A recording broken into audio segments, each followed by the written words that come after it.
Assalamualaikum warahmatullahi wabarakatuh.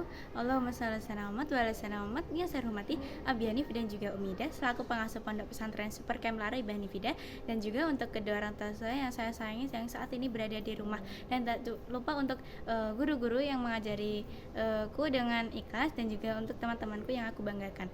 Jadi bagaimana kabarnya pada siang hari ini? Alhamdulillah luar biasa, bersemangat, dahsyat, Allahu Akbar.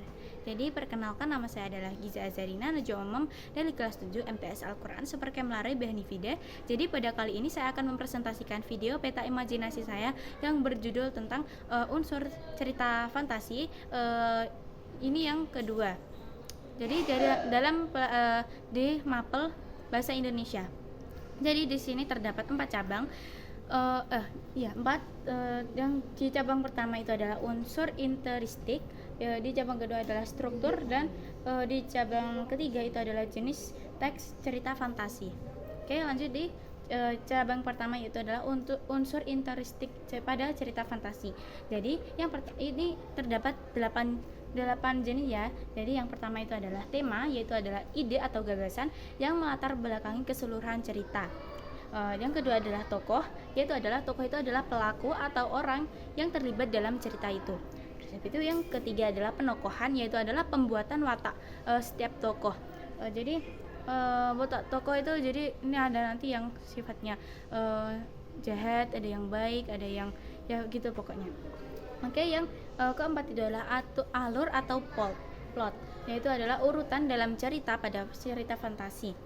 Oke, yang kelima itu adalah latar atau setting, dan di sini itu dibagi menjadi 3. Yang pertama itu adalah latar tempat, yaitu adalah lokasi terjadinya cerita itu. Terlebih itu yang kedua adalah latar waktu, yang itu berhubungan dengan kapan, dan yang terakhir adalah latar suasana, yaitu adalah situasi ketika tokoh melakukan sesuatu.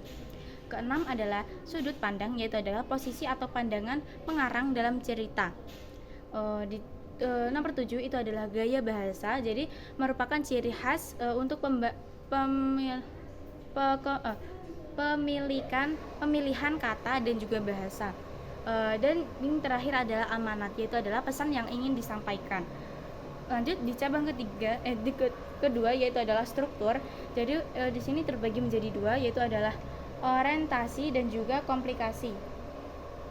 Terdapat 3 sih. Yang ketiga itu adalah resolusi. Jadi pertama itu adalah orientasi, yaitu adalah bagian cerita fantasi yang bertujuan untuk mengenalkan tokoh cerita, watak cerita, dan konflik yang terjadi. Itu adalah orientasi. Di kedua adalah komplikasi, yaitu adalah bagian cerita fantasi yang berhubungan dengan sebab akibat. Terus itu yang ketiga adalah resolusi, yaitu adalah memuat penyelesaian konflik. Jadi ya gitu.